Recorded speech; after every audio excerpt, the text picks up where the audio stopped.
Olá, meus queridos, muito obrigado por mais uma vez estarmos aqui na página Por Luz e Paz, no YouTube e também no Facebook. No domingo, o primeiro debate dos presidenciáveis. Temos então algumas análises a fazer a respeito do debate que aconteceu. Lembrando que essa eleição para presidente da República, para deputados, senadores, para governadores, acontecerá no dia 4 de outubro de 2026 e a segunda no dia 25 de outubro. Então, caso você tenha que se programar de repente para fazer a sua viagem, para ir até a sua cidade, lembre da data, coloque na sua agenda e não deixe de votar. Cada voto é de extrema importância para o nosso destino, para o nosso futuro. Iremos começar então com os principais candidatos a essa eleição. O primeiro da nossa lista é o que ocupa hoje a presidência da República, que é Luiz Inácio Lula da Silva, do Partido dos Trabalhadores. Os principais feitos do governo do Luiz Inácio Lula da Silva incluem importantes programas sociais, marcos econômicos e o projeto internacional de país. Eu acredito que internacionalmente sinceramente, na minha opinião, um fracasso. Ele acabou se alinhando com os piores possíveis, como o Irã, como Venezuela, como a Nicarágua, como partidos que existe uma ditadura do proletariado e valores que sinceramente só nos afundam ainda mais. Mas se fala, porque eu acabei dando aqui um Google, uma visão geral criada por IA, a respeito do candidato. Então, qual foi o meu... Como é que eu utilizei aqui a ferramenta? Coloquei o nome do candidato, partido e principais feitos. Então, criou o Bolsa Família. Na realidade, não foi criação dele. Quem começou com essa ideia foi a esposa de Fernando Henrique Cardoso. Acredito que Dona Ruth. Alterou-se o nome, mas a ideia do programa foi lá. Só relembrando um pouquinho a história, nós tivemos então o Bolsa Escola, criado em 2001, que garantia auxílio financeiro condicionado à frequência escolar, que na realidade é a base do Bolsa Família. Isso foi criado em 2001 no governo de Fernando Henrique Cardoso. Bolsa Alimentação e Auxílio Gás, que nós temos aí o candidato Lula dizendo que é dono da ideia, que foi ele, criação dele, mas na realidade o programa foi criado em 2001, 2002 para apoiar a nutrição infantil e o acesso ao gás de cozinha. E nós tivemos também o Cadastro Único, que é o CAD Único, que foi também criado em 2001 pelo governo de Fernando Henrique. E nós sabemos que essas criações tiveram como pano de fundo a senhora Ruth Cardoso, que é esposa do Fernando Henrique Cardoso, e ela também teve enorme participação no governo de seu esposo. Época em que a mulher do presidente eleito fazia de fato um papel significativo no mandato de seu esposo. De fato, algo útil à nação. Além disso, nós tivemos a história de sair do mapa da fome, que a gente sabe que na realidade as organizações internacionais, ONU e outras mais, estão mais do que cooptadas pela esquerda. Então, quando a gente fala de dados com relação a esses organismos, sinceramente, é uma decepção. até porque se maqueia, se mascara, inclusive se patrocina a esquerda pelo mundo inteiro, como o USAID, que foi desmantelado com o governo Trump por conta das interferências em todo o mundo a respeito de eleições e de candidaturas, mundo afora, de esquerda.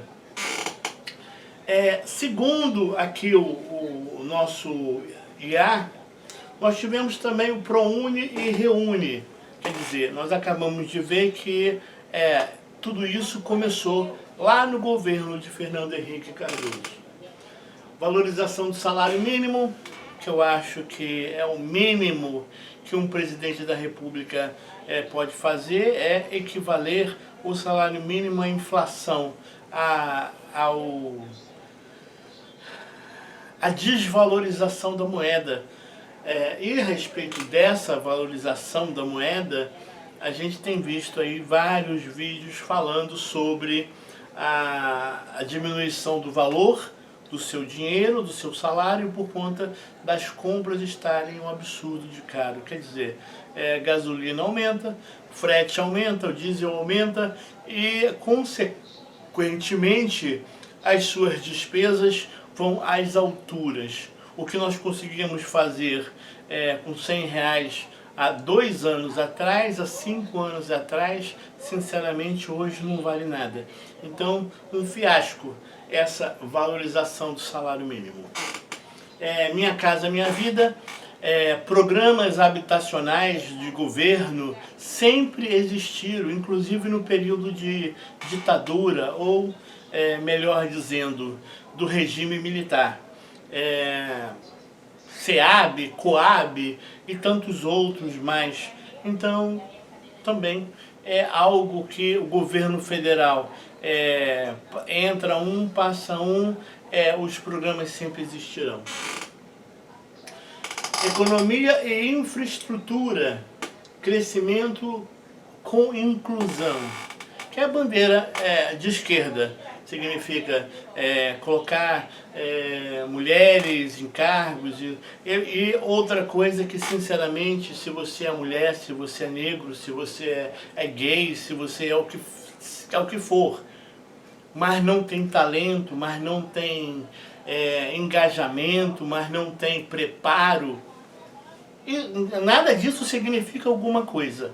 Então, o que vai te trazer solidificação na sua carreira é o seu empenho, é o seu estudo, é o seu preparo. E o que você tem entre as pernas não vai fazer a mínima diferença. Então, valorize-se, procure se empenhar, procure se desenvolver, estudar e, depois disso, procure seu cargo.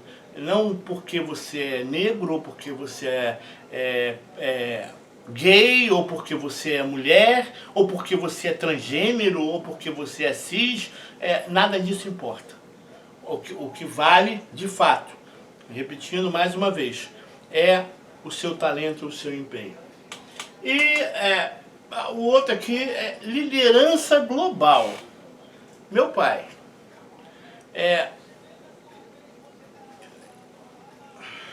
relacionamento com os Estados Unidos, péssimo. Possivelmente receberemos várias sanções. Lei Magnitsky batendo a porta, intervenção militar por conta das facções criminosas que estão sendo espalhadas pelo mundo inteiro. Sinceramente, persona não grata em Israel por causa do que fala, por causa do seu comportamento, por causa da sua defesa à ideologia de Gaza, lá do Hamas, que é um grupo terrorista reconhecido pelo mundo inteiro como assassinos, principalmente recebendo recursos do Irã, que o governo Lula apoia. Então, quer dizer, sinceramente, a nível nacional e internacional, para eleger, nem para síndico de prédio eu acredito que preste. Até porque os escândalos, nunca foi colocado que ele seja inocente de todos aqueles atos de corrupção do passado, mas por manobras do STF, que sinceramente é outra vergonha nacional, nós tivemos o que tivemos, a candidatura e a reeleição desse infeliz, que por muitos e muitos anos acredito que vai arder no inferno. Seguindo em frente, temos Flávio Bolsonaro, que na realidade, à margem do pai, ele vem buscando se tornar presidente. Quando eu percebi o que estava acontecendo, a espécie de imperador e seus sucessores, desde lá da história de Eduardo Bolsonaro se tornar embaixador nos Estados Unidos e representar o Brasil nos Estados Unidos. Eu, quando iniciei os estudos em relações internacionais e pretendia alcançar cargos ou na ONU ou como na diplomacia brasileira, quando iniciei, eu já tinha feito os cálculos e já tinha percebido que o tempo de carreira não me permitiria nunca me tornar embaixador. Então, no máximo, um cônsul em qualquer país pelo mundo. Mas daí você começa a estudar, você começa a perceber como é que é o mercado, como as coisas funcionam. E na realidade, desde que o Itamaraty tornou-se o que é, a representação internacional do país, nós tivemos troca de coisas de pai para filho, de sobrinho, de periquito, de papagaio. Então existe sim as manobras do quem indica, da importância do seu QI. Portanto, mesmo assim, depois de perceber que como representante internacional do país, eu deveria defender, por exemplo, a ideologia desse que está hoje no poder, para mim se tornou inviável a carreira pública, sendo representante de uma ideia que eu acredito ser equivocada. Todo o direito de cada um de vocês terem, cada um a sua preferência, cada um a sua escolha, mas para mim não serviria essa carreira política, essa carreira pública de representante do país e de uma ideologia que, sinceramente, eu não acho adequada. Portanto, e quando Eduardo Bolsonaro resolveu que seria embaixador, eu acredito que não. Perderam completamente o bom senso e a liturgia do cargo, já que você precisa ter noção do que se faz. Não importa se seu pai é o presidente e que você tenha a todo custo o cargo que quiser por conta dos méritos do seu pai, que alcançou a presidência da República. Mais uma vez se repete essa história com Flávio Bolsonaro. Em uma curta pesquisa, eu fiz aqui, procurei saber quais os principais feitos, e nós tivemos, sinceramente, ele teve a sua primeira...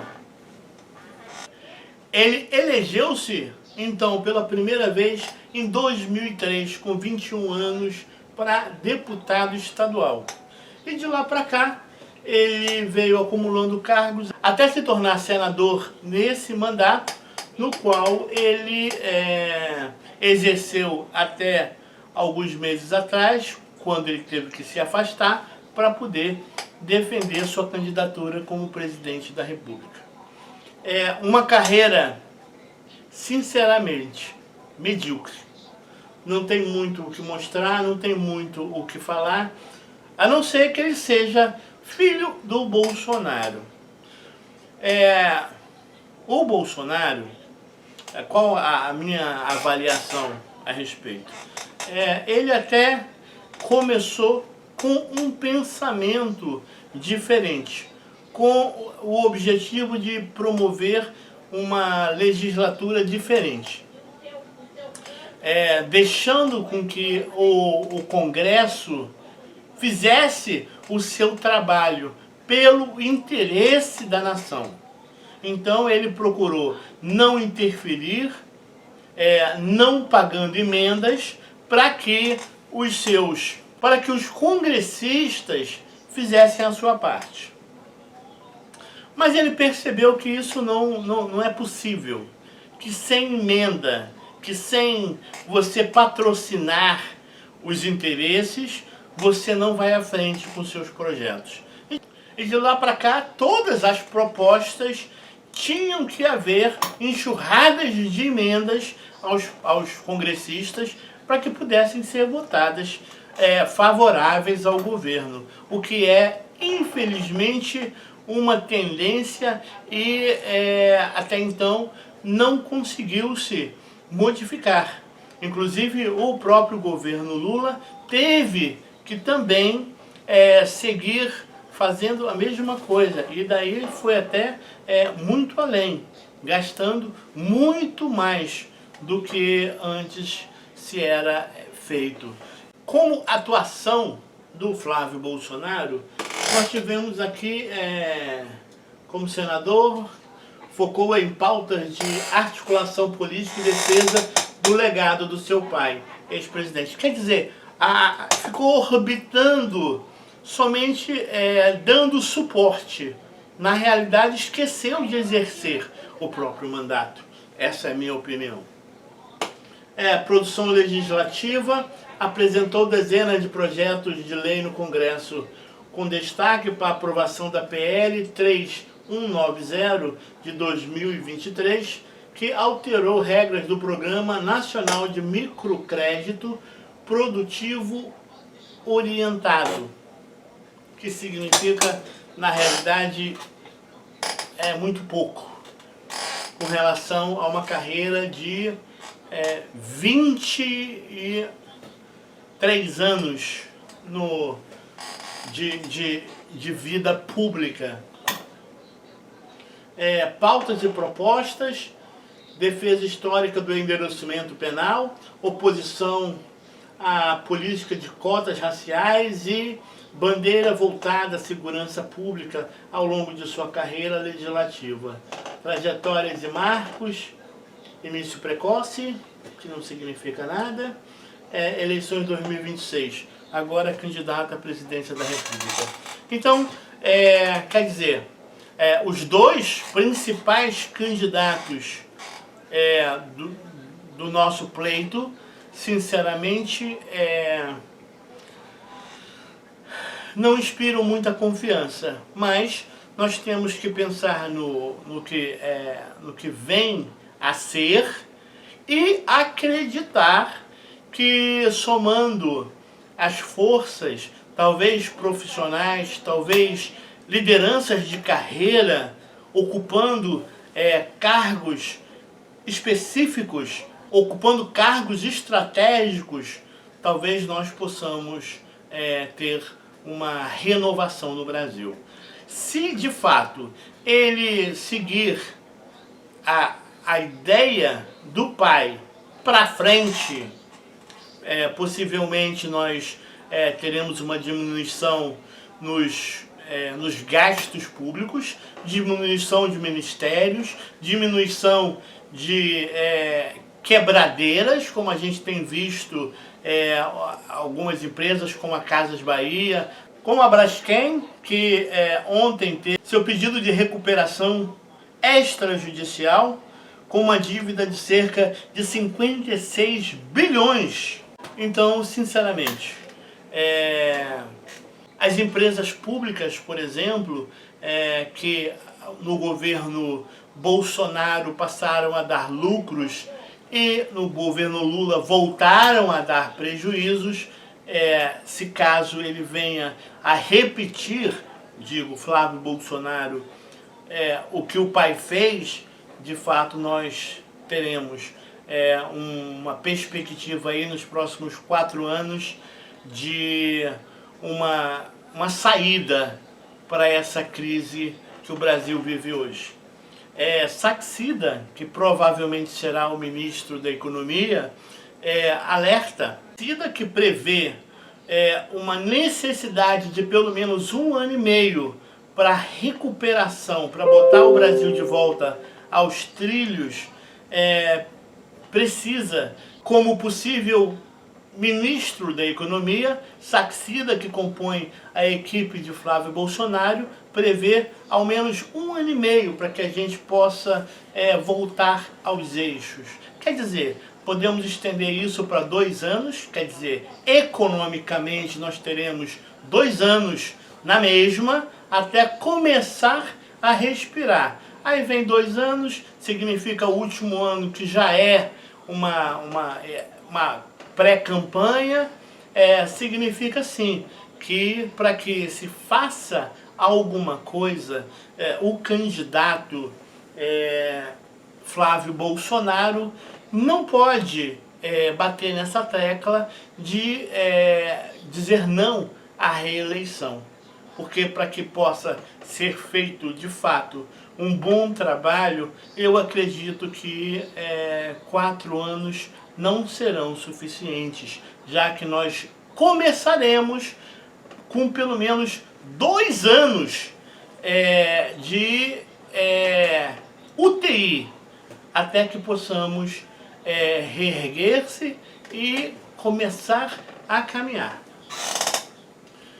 O nosso terceiro candidato, vamos falar de Romeu Zema, que foi governador de Minas por 2 mandatos, largou o mandato de governador há 6 meses do seu término, para que pudesse se candidatar à presidência da República.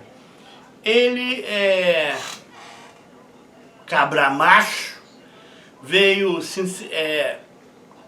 acredito, queimando largada, mandando quente no STF, fazendo lá os intocáveis, batendo de frente com os ministros do STF, mas infelizmente na hora do debate, onde ele não tinha nada a perder, muito pelo contrário, muito a acrescentar, ele não esteve presente.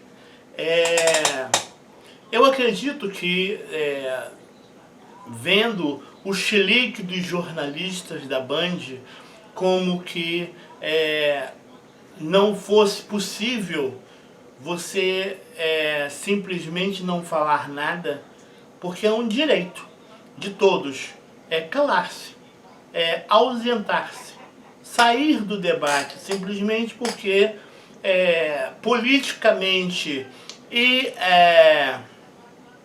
estrategicamente perceberam que não valeria a pena o risco, não valeria a pena o desgaste. Portanto, calculado, perceberam que seria melhor ausentar-se. Nós tivemos então tanto o Luiz Inácio Lula da Silva como o Flávio Bolsonaro não participando estrategicamente do debate.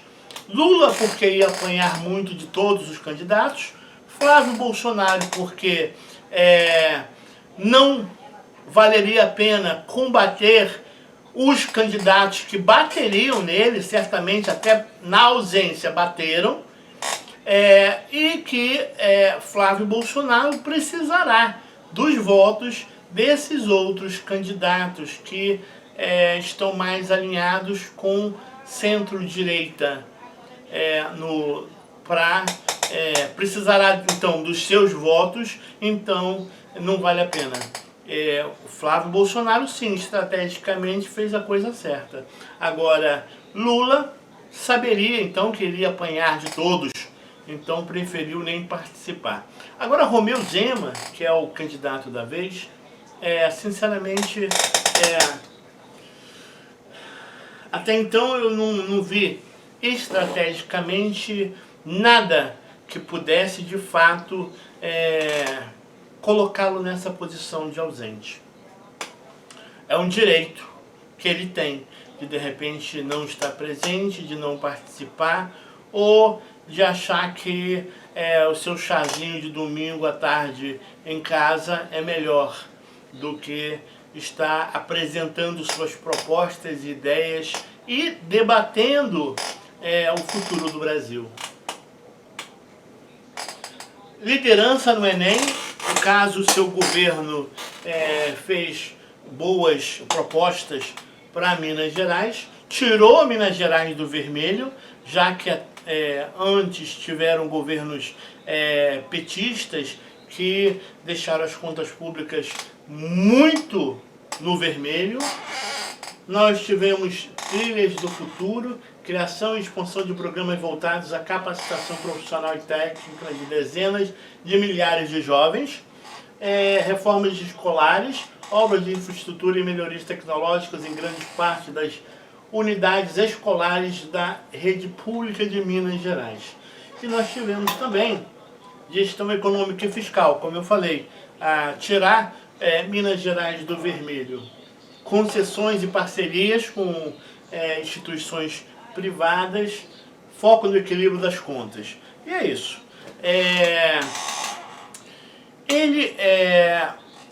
Logo que surgiu a ideia do Dark Horse, que foi uma gravação que acho que encontraram de Flávio Bolsonaro com Borcaro, ele logo veio para combater o Flávio Bolsonaro, colocando o dedo na ferida.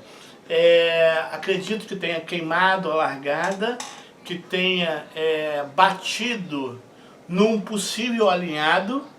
Inclusive, era possível que ele fosse o vice da chapa de Flávio Bolsonaro. Então foi uma punhalada pelas costas, mas na política não se pode esperar menos.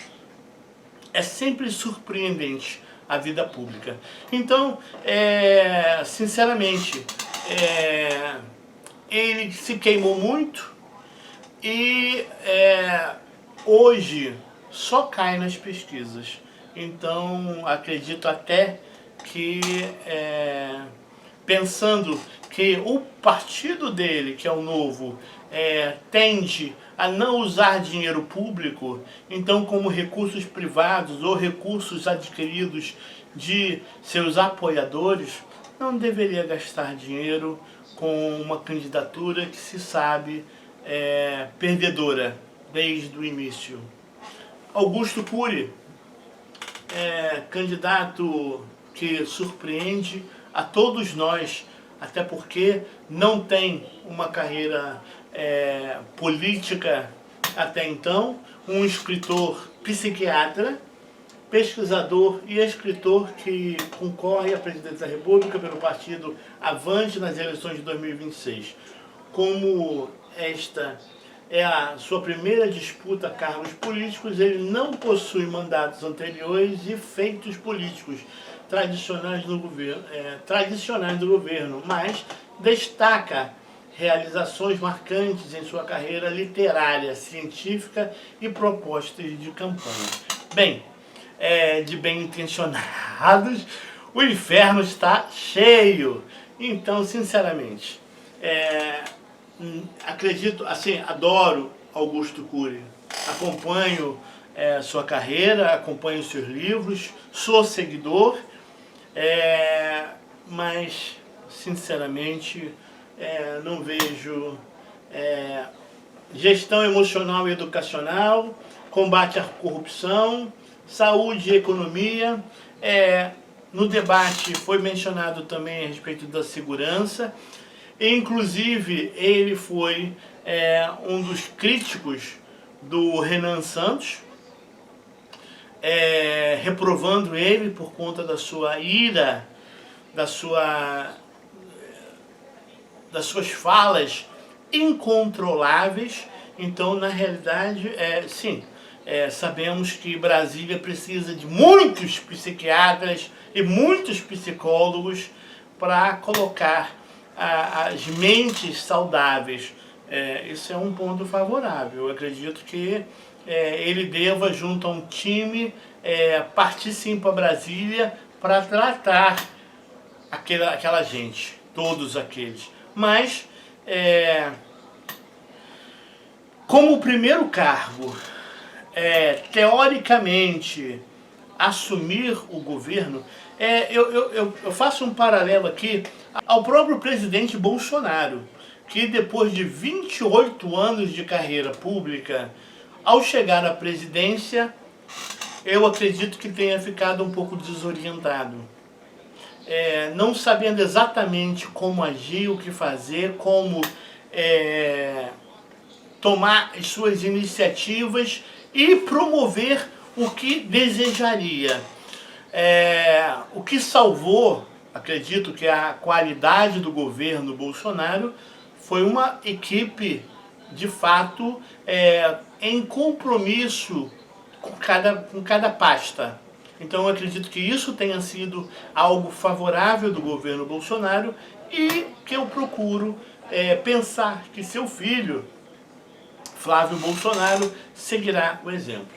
Augusto Cury, então, um bom escritor, um bom pensador, mas não vejo que deveria se comprometer e se arriscar numa carreira pública, principalmente como presidente da República pela primeira vez. Sequer é um gestor, porque, por exemplo, Romeu Zema, ele era empresário, executivo, gestor financeiro. Então, quer dizer, nem isso Augusto Cury a não ser em recursos mentais, que eu acredito sim que seja importante para Brasília, mas diretamente não lhe qualifica para a cadeira do maior cargo da nação brasileira. Pablo Marçal, que é considerado inelegível, ele não poderia concorrer, é um empresário, influenciador digital e político filiado ao Partido Renovador Trabalhista Brasileiro, PRTB, que ganhou notoriedade nacional com cursos de desenvolvimento pessoal e sua atuação nas redes sociais. A trajetória e principais feitos. Coach. Então, quer dizer, promove treinamentos. Tornou-se amplamente conhecido por vender treinamentos de inteligência emocional, palestras motivacionais e cursos de empreendedorismo digital. Em 2024, concorreu à Prefeitura de São Paulo, alcançando o 3º lugar em uma campanha marcada por forte mobilização e uso intenso das redes sociais. A candidatura de 2026, na realidade, é o 2º marco dele. Acredito que pela sua entrevista, pelos seus posicionamentos, pela sua característica pessoal, é uma criança, é um adolescente de 14 anos que, sinceramente, sem nenhuma atuação, nem como síndico de prédio, a gente tem aqui alguma coisa.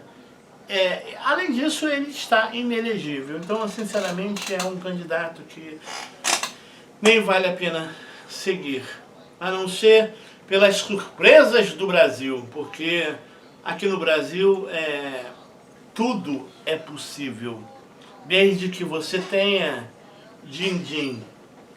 Renan Santos é um ativista político, empresário e cofundador do Movimento Brasil Livre, MBL, atuando como o primeiro presidente do partido Missão, sigla oficializada pelo Tribunal Superior eleitoral em novembro de 2025. Aí vem a questão, como assim um cara desse, que é outro adolescente de 14 anos, que tem seus posicionamentos movidos com o fígado, sinceramente, já demonstra a sua incapacidade de tolerância, de passividade, de calma para ocupar um cargo tão importante como o de presidente da República. Além de fundador do movimento, que é uma ideologia, além de promover formação e ser presidente do seu próprio partido, que é a sua ideologia, não exerceu nenhum outro cargo. E para que nós entendamos a importância disso, é que quando você se torna presidente da República, você não trabalhará apenas para a sua ideologia. Você tem que conversar, articular e pensar como você vai seguir com suas propostas em todas as vertentes, para todos os partidos. Então, quando você bota um projeto de lei, quando você pensa uma nova proposta, quando você traz novas soluções, você tem que buscar sempre ser o mais amplo possível nas suas ideias, para que você abranja os outros pensamentos, as outras ideologias. Senão, se você for bater de frente, acreditando que a sua ideologia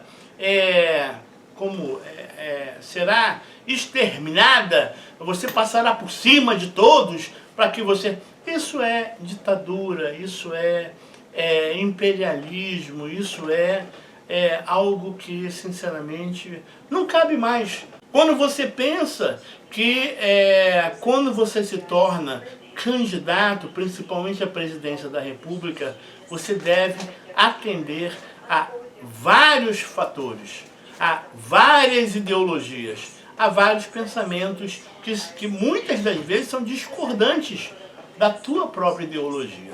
Ronaldo Caiado, que é médico, governou Goiás por 2 mandatos consecutivos, de 2019 a 2026. No meio do caminho lá com Bolsonaro, ele era aliado, de repente ele virou as costas para o Bolsonaro, de repente se tornou amigo de novo.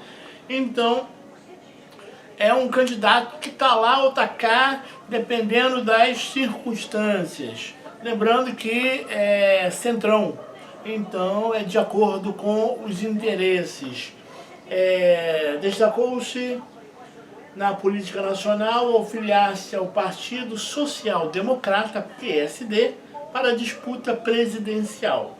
Principais feitos na gestão de Goiás: segurança pública, redução drástica de 62% nos homicídios no estado, posicionando Goiás entre os índices de criminalidade mais baixos e seguros do país. Educação, avanço nos indicadores de ensino público estadual, tornando-se o modelo de gestão educacional goiano referência nacional. Ajuste fiscal, recuperação da capacidade de investimentos do Estado por meio de rigor fiscal e controle dos gastos públicos. Então, entre todos os candidatos, acredito que tanto o Ronaldo Caiado quanto o Zema, que já foram por 2 vezes governadores de seus estados, são os candidatos de mais experiência, mas isso não significa que sejam os mais indicados. Tendo em vista que nós devemos prestar atenção principalmente na ideologia partidária. O que o partido diz? O que, na realidade, de qual cartilha eles deverão seguir para poder exercer os seus mandatos. Então, fica aqui a nossa orientação de que essa eleição, de fato, é uma eleição muito importante e nenhum de nós podemos ficar de fora.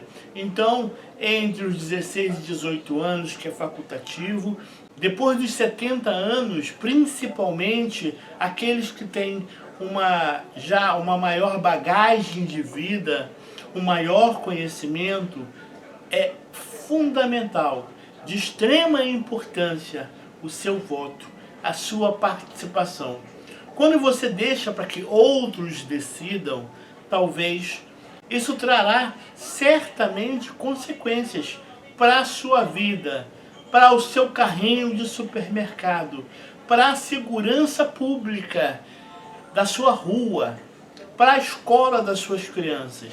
Então, participe, não deixe de ir até a urna e de fazer a sua parte. Então é isso, esse é o programa Por Luz e Paz no YouTube e também no Facebook. Nós temos ainda outros candidatos que, sinceramente, a pontuação deles é mínima, portanto, eles estão abaixo dos 2% nas pesquisas eleitorais. Não que pesquisa seja algo para se levar muito a sério, mas nós acredito que por um compromisso de isenção, eu preciso falar das outras candidaturas. Clariana Barão, do DC, Edmilson Costa, do PCB, Restes Dias, do PSTU. Nós temos também Rui Costa Pimenta, do PCO, Samara Martina, da UP, e Wilson Grace, do Democratas. Então é isso, esse é o programa Por Luz e Paz no YouTube e também no Facebook. Lembro que você, por favor, não te custa nada curtir aqui a nossa página, compartilhar o nosso vídeo, participe ou simplesmente dê aí seu alô, porque isso é muito importante para que a plataforma entenda que esse assunto é relevante e ofereça o nosso conteúdo para outras pessoas. Muito obrigado mais uma vez, um forte abraço, muita luz e muita paz a todos.